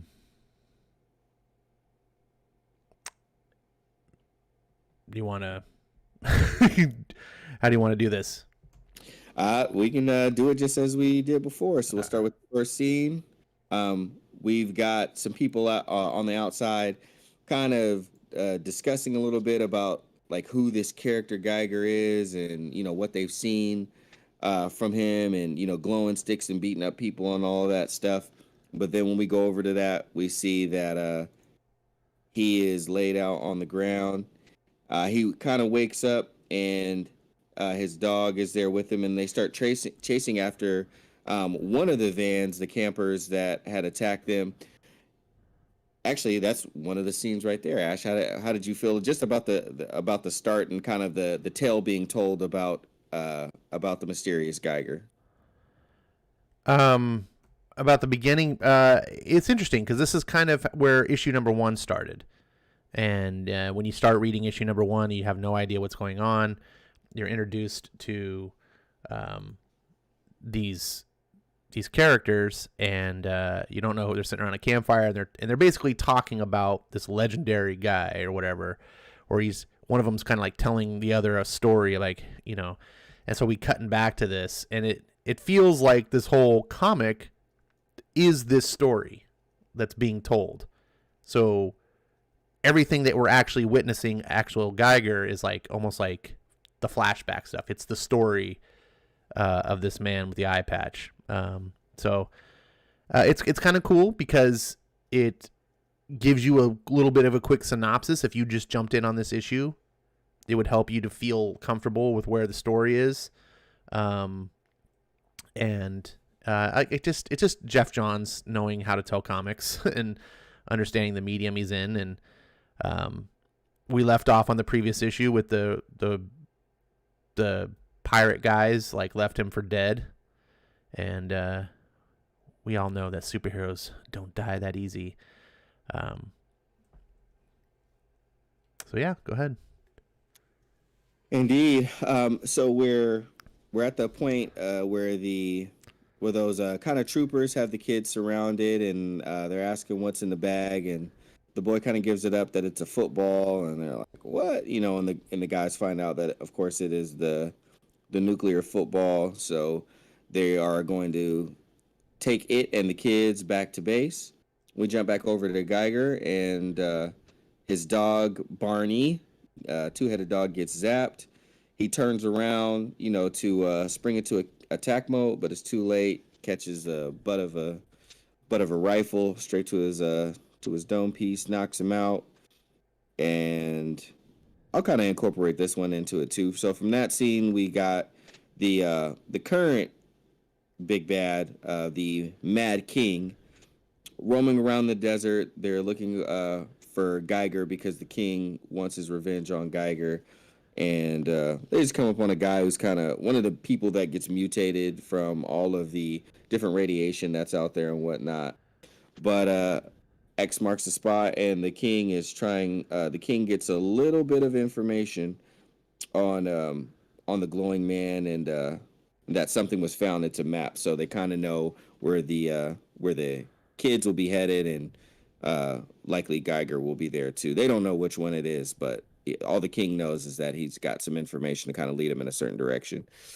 Ash, we'll kind of go off of that one. There's a lot of little mini scenes in this book. Yeah, so there's like multiple like conflicts going on in this story. In the previous book, we just sort of had like the bandits that like lived in the waste that kind of ran across the kids, and Geiger had to fight him, and he was left kind of dying or whatever, or thought dead, and then the military shows up, and the whole thing is Geiger has promised, these kids are trying to get to NORAD. Geiger's promised to help them, and like, so in the middle of this, like, hey, it's like they showed up, and then, Geiger senses something's kind of a little weird. That's when he gets that conflict. They don't deal with him diplomatically. They deal with him the way military tends to deal with people, and that's with force. And then we cut over to the third faction that's chasing him, and that is the king. Now, Vegas has been turned into sort of this mecca of civilization for, we'll just call it the wasteland. And within Vegas, each of the different massive casinos has like turned into its own little castle, like is ruled by like a different king, if you will. And so this guy, that is kind of a Joffrey-esque analog from Game of Thrones. He is the king of Camelot, which is an analog for the Excalibur Hotel and Casino, because obviously they're not going to use the real ones. But this pirate guy is, I forget, he's the Mandalay Bay, the analog, whatever the analog for the Mandalay Bay is, I think. Anyways, each one of those has their own thing, which I think is kind of fun and clever. And the nuclear football, I take it for granted that people know what that is. Some of you may not. The nuclear football is basically a remote computer that's carried in a briefcase. It's usually handcuffed to someone. And the idea is that it's mobile. Should the president have to be evacuated somewhere quickly, they have access to all the launch codes and things wherever he goes, on Air Force One or in a bunker. And that's it. And so they call it the football for a code name. And that has been lost after the war. For some reason, that wasn't used, and there's still apparently nuclear silos existing. And this guy wants it because it's going to give him all sorts of power, which is kind of weird to me, because I don't know how you use nuclear weapons on your enemies when they live across the street. I don't know if this guy thought it through, or maybe he's just thinking about taking over the rest of the United States. But he feels like it's going to give him all this power. So that's kind of some of the background. I just like that how crazy he is. He is the he's an overt villain. There's not any there's no gray lines here of like, well, he's just misunderstood or anything. No, this guy's just a bad guy. And the reason why his face is all messed up is because Geiger put his hand on his face and then like lit up. So basically melts everything he touches. So that's why he's scarred, and that's why he hates Geiger, which he calls the glowing man. Yeah, so that's where we are now. There's a lot of story here, which is why I'm talking so much. I'm trying to make sure everyone kind of understands, because this is the first time we've covered the book. Going forward, we'll just be more topical about the actual what happened, but I don't want to assume everyone has read every issue so far and you're lost, but go ahead.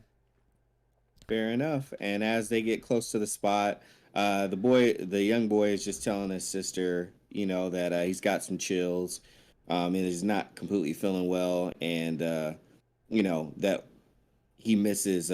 He's concerned about Geiger and his dog Barney, and that he likes the dog. So the other thing, and then as the other vehicle that is carrying Geiger goes through, there is a warning for radioactivity decontamination in progress, because Geiger has a lot of radioactivity going on through him. Next, we jump over from there to the person that was leading the mission, over in the desert that apprehended the kids and Geiger. And the person that she's reporting to is just talking about the nuclear football and how so many people have looked for it, and now they finally have it in their arsenal. And now the rest of the the different segments of the U.S. will have to unite under President Griffin. And then they're talking about Geiger and how different he is, all the radioactivity he has, and getting vitals on his physicals. And Natalie Portman says that he's definitely something else. Natalie Portman. Is that not Natalie Portman? It is. I didn't know it. Now I can unsee it. Thanks a lot. You're welcome. And then we got jump over to Geiger. People are running his vitals. Just talking about how he has so much more high radiation than even the organ people. The organ people are the people that are out in the desert that kind of grow like different like extra eyes, or just go through weird mutations, physical mutations, because of the high radioactivity count out there, and them not having any protection, any exterior protection from it.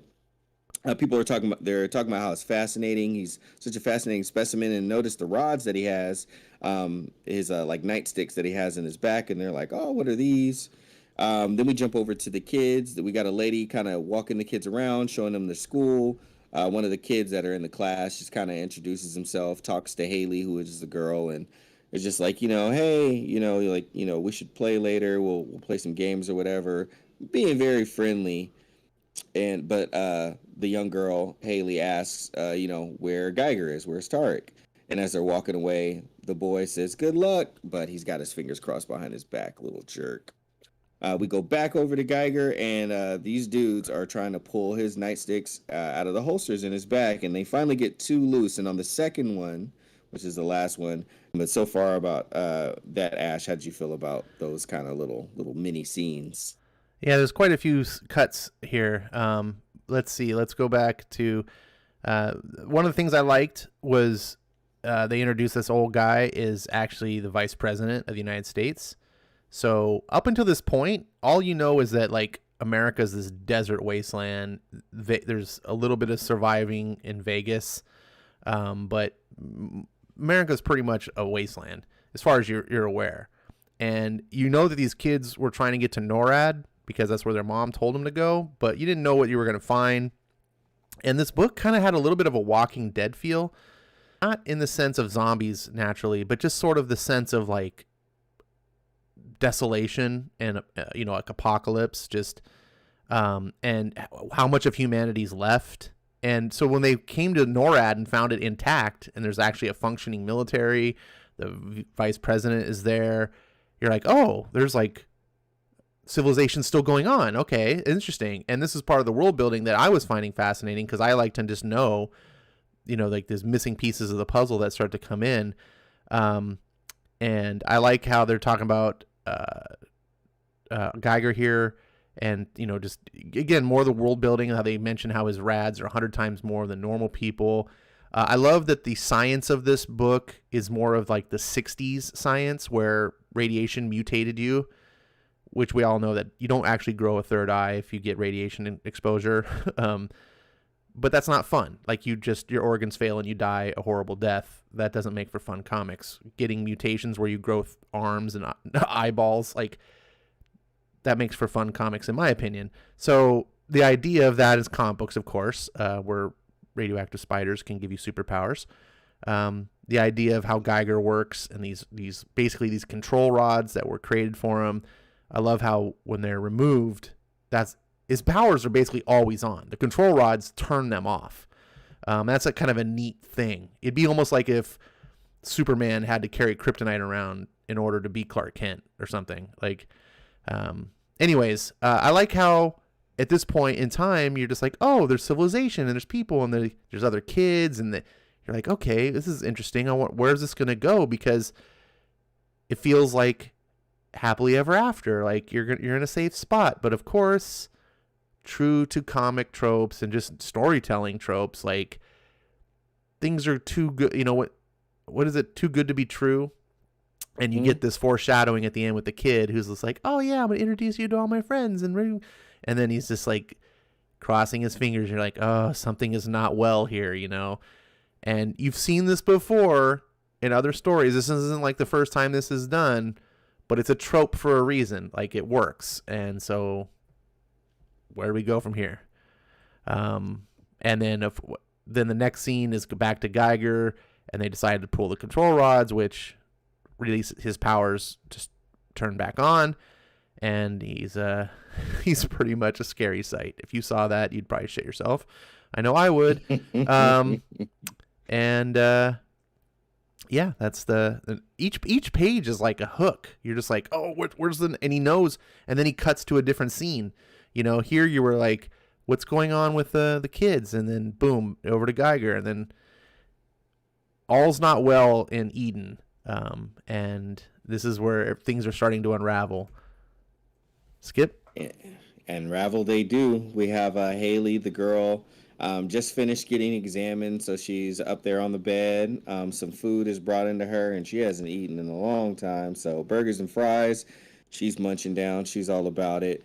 We flip on the next page. We flip to someone who seems like they're kind of on guard, but on duty, but not on guard. And a guy comes flying through the door. Geiger is getting the hell out of Dodge, and he looks at the guy. The guy just looks like he's crapping himself. And of course, Geiger asks, "That a good book?" And the dude looks at the front of it, and is like, "I like it." So, by the way, side thing, that's kind of one of the character things about Geiger. Geiger really, really, really loves books. Yeah. But anyway, the guy's like, I like it. And next thing you know, the guy's head is going through the door. And Geiger busts in to get Barney. He's like, come on, boy. And he looks down, and the book is right there on the floor. And of course, he grabs it and tucks it away. He's like, we got to get the kids, and then it's time to go. I'm going to jump back over. We go over to the next page, and we've got the young boy there, and they're behind like the little the not see-through mirror, and they're just talking about it, how he has leukemia, it's cancerous in the early stages, and you know the laws. And the doctor lady, or the lady who's just showing him around, is like, yes, we know the law. As the boy says, hello in there. I just want to say thank you so much for helping us. As she knows that she's like got to kick him out, and she's like, I'll tell his sister, and for God's sake, get him some dessert. And I'll kind of stop there. So how'd you feel a little bit about Geiger and his book addiction? Yeah. While also feeling the sudden urge to drive down to In-N-Out Burger right now. Right.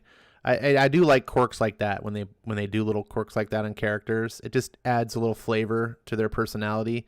This scene here, this book itself wasn't really big on action or anything like that, but there were so many human moments. And I think just a commentary on society.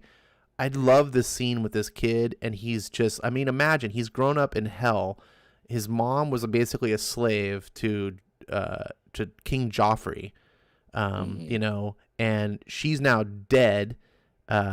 And they're running around in this wasteland hellhole.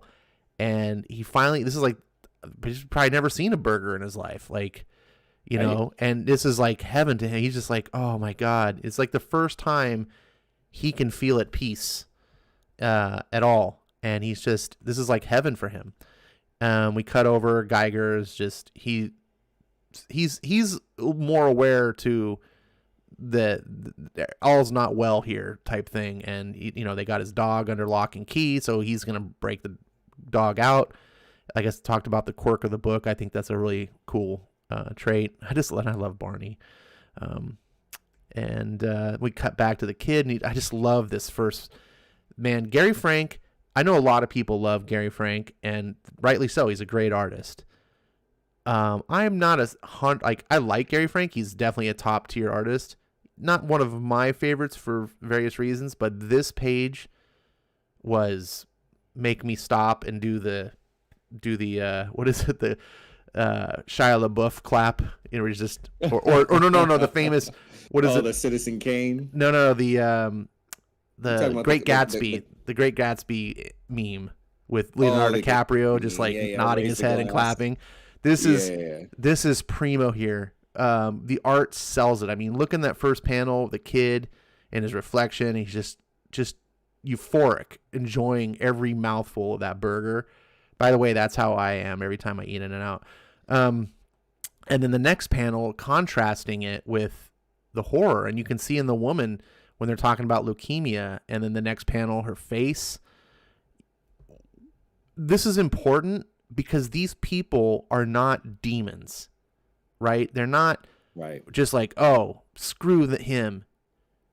The evil here, the trouble, you know, is evil of societal evolution. This book is really not political in any way, but I'm going to make an analog to politics of like modern society now. I think like a lot of people, like whatever problems you see happening in the real world politically today, I don't think it's because a lot of people are necessarily like, yeah, you know, it's more of things just getting out of control. It's more of a situation of we need to do it this way because of whatever. And then once those rules and things get in place and you realize, oops, that created a bad situation now, you know, and this is a case here where they don't have the resources to feed people who are mortally ill. They're just going to die. This isn't abundance of America. This is wasteland. Like there's no farming and thing. Like everything is so scarce, and it's just the horror. It just, to me, when I was reading this, it reaffirmed like the idea, like the horror world that these people live in, and the choices that they have to make, really hard choices, and maybe they're not the best choices, but this is a military complex, so it's not a democracy. Not everyone is going to be getting the way that they want to do things. And I just love this kid. This picture of this kid is just his expression with his one eye kind of crooked and his ketchup on his mouth. And he's like, hello. And he's just, this really spoke to me, like a very human moment. And as you're reading the story, you get a feeling, because Jeff Johns has written it so well, you sense what's going to happen. You sense where this is going to go, and it's not going to go well. And you sense, like Geiger, he's just acting intuitively. He's not really working on facts as much as he's like, yeah, I can smell the coffee type. And, yeah, I think I'm going too far here. So, I like that. For God's sakes, get him some dessert. It just really showed that there is humanity, but even in good intentions of humanity, we can be bad people, and sometimes it's not enough to just feel bad about the situation. It's not enough to be like, like, oh yeah, it sucks that you have to die. I shed a tear for you. And sometimes it's like, well, then maybe fight for that. Maybe we do need to change. Maybe if this is really bad, sitting here and lamenting is not enough. And the book doesn't talk about anything. These are just me extrapolating my own views on the book. It's my own projections. You may walk away with your own, and that's great. That's one of the great things about good writing, is it doesn't tell you how to think. It just puts you in a position to think. Skip? Indeed it does. So we're back in the place where the lady is talking to Haley, the big sister, just kind of letting her know what they found out about her brother and that he's sick. And naturally, the concerned sister is asking, like, okay, well, I got to see him. Like, what's going on? And she just talks about how they aren't going to be able to, to keep him, and that they're not going to kick him out, but they have a life-ending program that's very compassionate there. And of course, Haley is like, heck no. So she just darts from the lady and is yelling her brother's name. And seems like Barney hears that, because he's a dog and he can hear it very well. As one of the guards kind of grabs Haley. Here comes Barney, jumping straight for the dude's neck. The girl falls out of his arms, hits her head, and blacks out, but wakes up to Barney licking her. But she looks around, and there was all over the place. And then here comes Geiger running after her, just asking where's Henry. She lets him know that they say they're gonna kill him, and he's like, that won't happen. And we jump back over to the vice president, and he's just letting the vice president is being alerted that there's a problem going on with the children's guardian. Geiger is kicking down doors looking for the kids, and the vice president says, it's time to bring the robot online. We gotta find a way to contain this Geiger guy. And next, it will be man versus machine. Ash, final thoughts on the book. Final thoughts are on the book. I again, kind of reiterating the bad circumstances, like the situation here where it's just like, oh, don't worry, we got a compassionate life-ending program. Like, how did they say that with a straight face was so indicative of like the problem here. It's like it's a theme that I really gravitate towards, and ever since I was a kid and I learned about like Nazi Germany and things like that, I always wondered, how did people ever get to a point where the Holocaust was acceptable to them? Right? Because there was a point where Germans were just like, this is what we got to do for the good of humanity, not because they were like mustache twirling villains.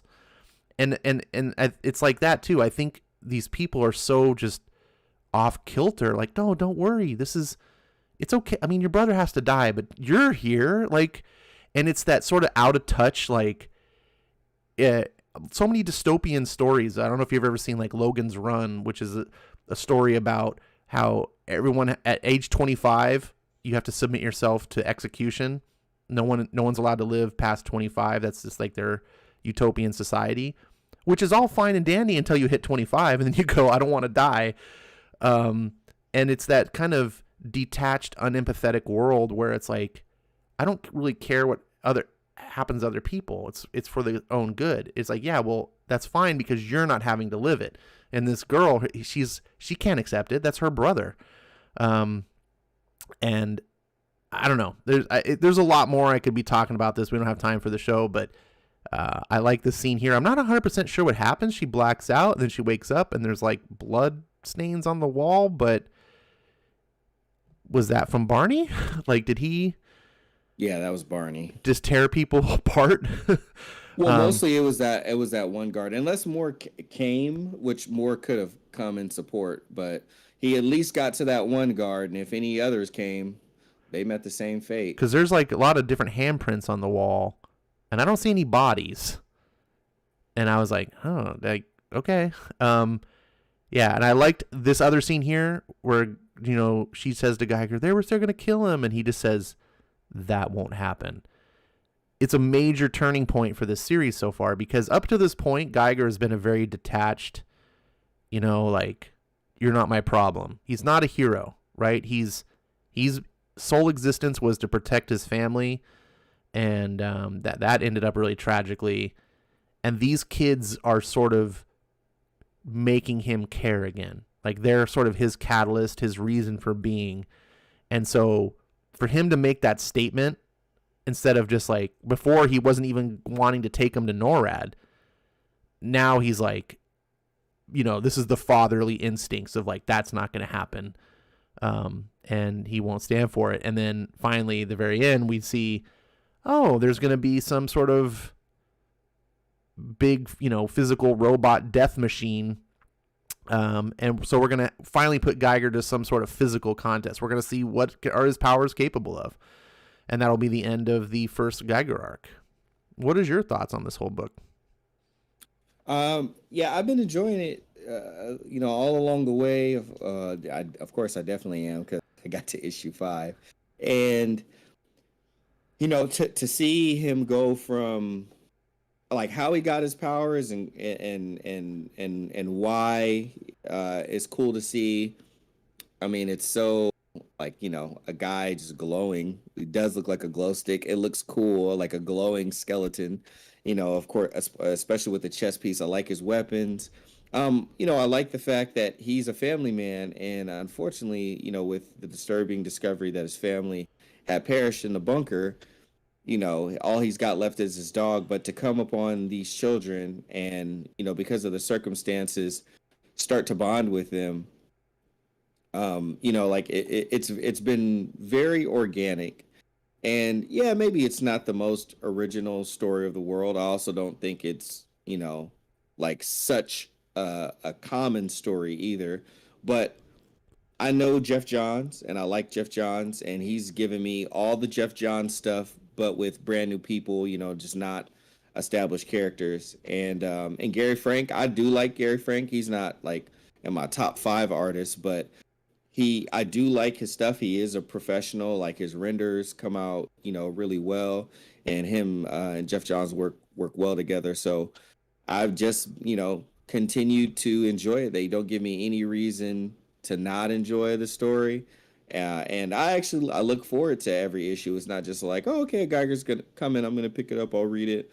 Like, I have been looking forward to it. So this next one, I am very curious about it. It will be good to see Geiger in action, even though it's like a whole machine thing. I'm like, oh, machine thing, but I forget robots are cool. Robots can be really cool. So let's see Geiger tear apart a robot, with his powers, and maybe we'll see some new power from Geiger that we haven't seen before. That would be cool for them to introduce around issue number 6. Yeah, for me, I just like. There's a lot of things I like about this book, but I really enjoy the sort of coming to terms with being a hero. This book evokes a lot for me is the movie Unbreakable, and how Bruce Willis's character, he just starts off, he's just about himself, right?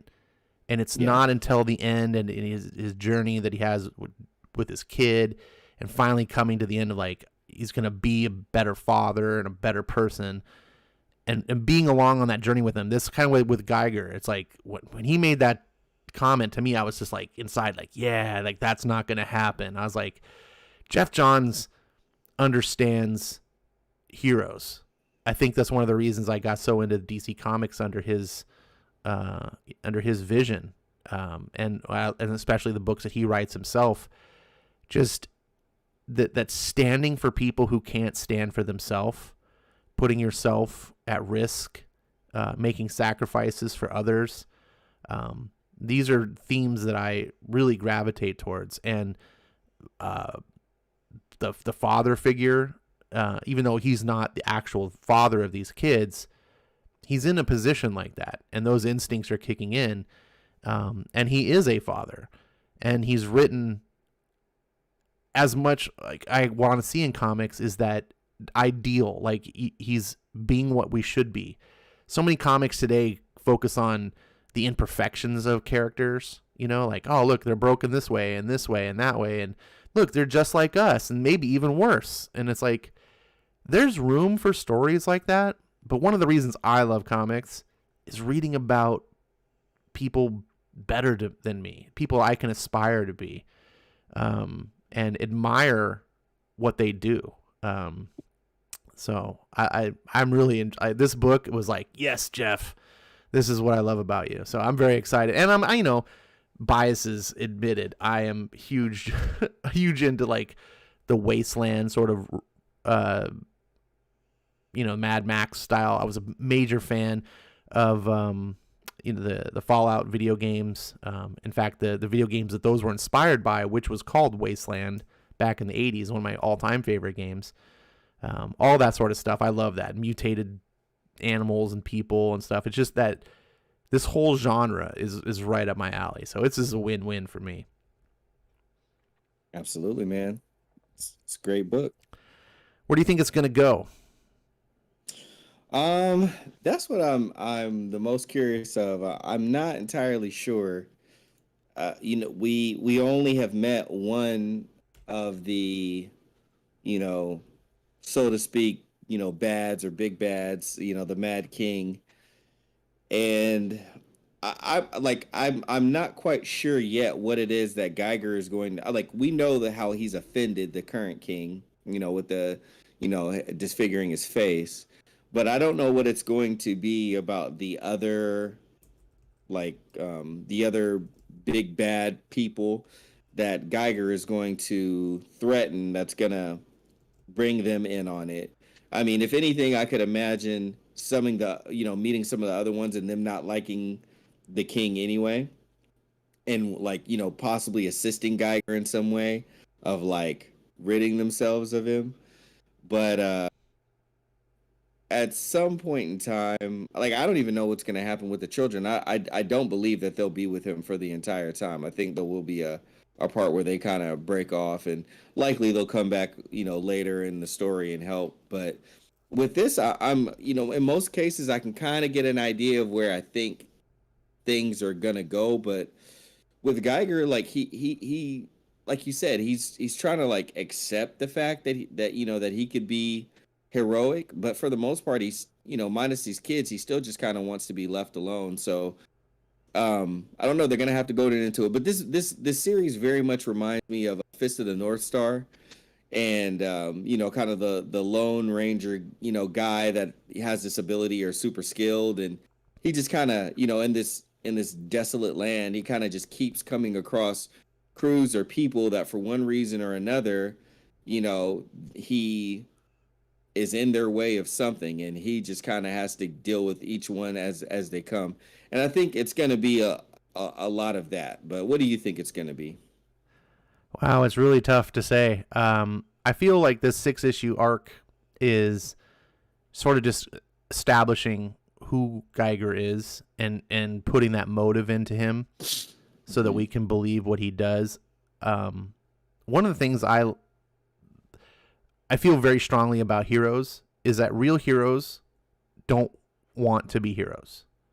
They're, I think that a lot of modern comics, one of the things that really bothers me that I find difficult to swallow is reading about all these characters and all they can dream about is being a hero. It's like more like they want to be rock stars. They're not actually looking to be heroes. They just want to be celebrities. And that's modern comics has really become, because a real hero doesn't want to be a hero. I think a real hero is a hero because they can't stand by and do nothing. When they're needed, they just have to answer the call. And I think that's one of the things that's turned Superman in recent years into probably my favorite superhero, at least one of them, is because that's primarily how I would describe his motivation. He's just a guy who can't stand by and do nothing, and he's got the power to do something, and he can hear. He's constantly aware of people needing his help, and he can't say no. It's not because he wants to. It's not because he's out there like, yes, I'm gonna be the world's best hero. He doesn't. He's just, you needed my help, and I couldn't say no. It really resonates with me, and I see a little bit of that here. Not that Geiger's like, yes, I'm gonna go be a hero of the wasteland. It's just, this kid right now needs me, and I'm going to be there for him because he can't be there for himself. He's helpless. The only person that he has any hope of helping him is me, right? No one else in this world is going to help him. And if I don't, he's dead. And it's just like he says, that perfectly subtle little line, it's not going to happen. And again, it's not him like committing, like I'm going to be a hero. And what I see though is kind of like what I said with Unbreakable, is that evolution of just eventually more and more times things like that, because this is a bad world. I sense maybe Geiger is going to become this guy who has adventures and journeys throughout the world and is constantly running into people, and he just can't say no, right? Like he does want to be left alone. But people need him. And so he helps them, and I hope that's where it goes. We'll see. I'm very eager to see. I love Jeff Johns. Gary Frank, you're right, is a great team up with him. This is a fantastic book. I hope more people are reading it. Absolutely. To wrap things up here, at the end, get a little teaser thing, advertisement for Peter Tomasi's new book, coming also over to Mad Ghost, with Brad Walker, who's another artist I actually really like. That was his partner on Detective Comics. Does this book at all look interesting to you? It sounds interesting to me, and it does look a little interesting too. I'm willing to give number one a shot. I am someone who much later, after hearing a lot of people talk about it, checked out Super Sons, and we do have, like a team dynamic within this premise, or at least what we're being shown of this cover image. So I'm willing to give it a shot, and pun intended,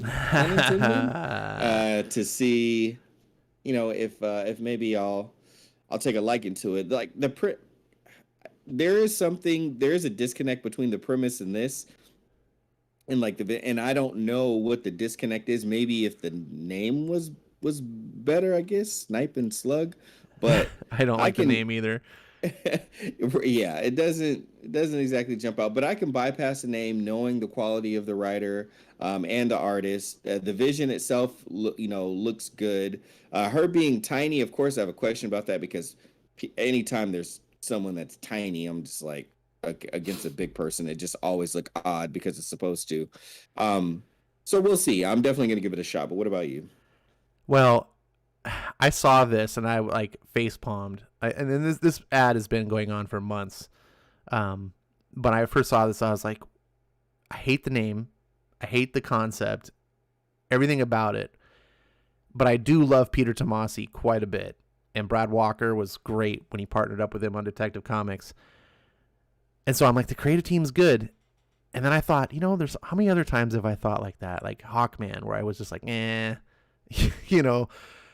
So I'm really hoping it's just one of those times. I'm gonna commit. I'm getting number one for sure because of the creative team, and I just hope that it wins me over, and I turn around and just be like, this is great.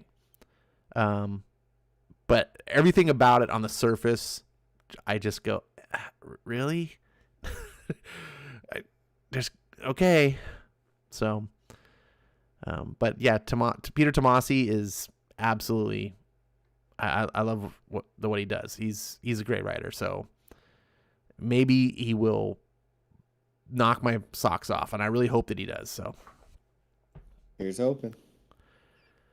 All right, so don't miss the pulse-pounding, oversized conclusion of Volume 1. So we're going to get issue number 6 will be oversized, which is cool. And I expect we'll probably get like a month or two hiatus after number 6, because I don't think Gary Frank is the fastest artist. So they'll probably give him some time. That's my suspicion. I haven't heard any announcements, but they'll probably do that so he can catch up on issues. But my understanding is it's ongoing. This is not ending at number 6. So I'm along for the ride. Any final thoughts before we wrap the show up? Hey, I just continue having a great time with indie comics. I've got a lot of indie comic back issues. Some more recent and not so old, but I'm just catching up on those, discovering new ones, always taking pictures of ones. And if you're in the Discord, I have been kind of posting like reviews or just my thoughts on comics. So if you go over into the indie section, you'll see a thread, and I'll keep bumping it so it kind of stays alive in there, but I'll have some of my thoughts and stuff on different issues of indie comics that I'm reading, and I'll likely start posting them on League of Comic Geek, because all I got to do really is just copy and paste. So follow me on League of Comic Geek too if you want to see what I have to say about these books. Maybe find yourself some new indie comics that you might enjoy too. So here is the top 12 subscribed books for next week coming out. So next week's indies, some good choices. For Spawn fans, you're getting more Spawn. Geiger, that book we just talked about, is coming out. Undiscovered Country is a favorite of mine. Another good gem that I think, Skip, you may want to read more of. I know you've got a backlog of other things, but We Only Find Them When They're Dead has been a pleasant surprise. I'm not an Al Ewing guy, but really have been enjoying this. Firepower, of course. And then I know Vankman is big on the Walking Dead Deluxe. I'm kind of sad I missed this boat. I feel like I should have, in hindsight, been collecting that. Layla Starr, I think you were a big fan of, Skip. Oh, hell yeah. Oh, my gosh. I love that book. Well, it looks like a couple it's ending. Last one. Oh, no. Mm-hmm. I've heard good things about Basilisk. Can't verify. Can't say anything. Red Room is cool if you like really dark violence.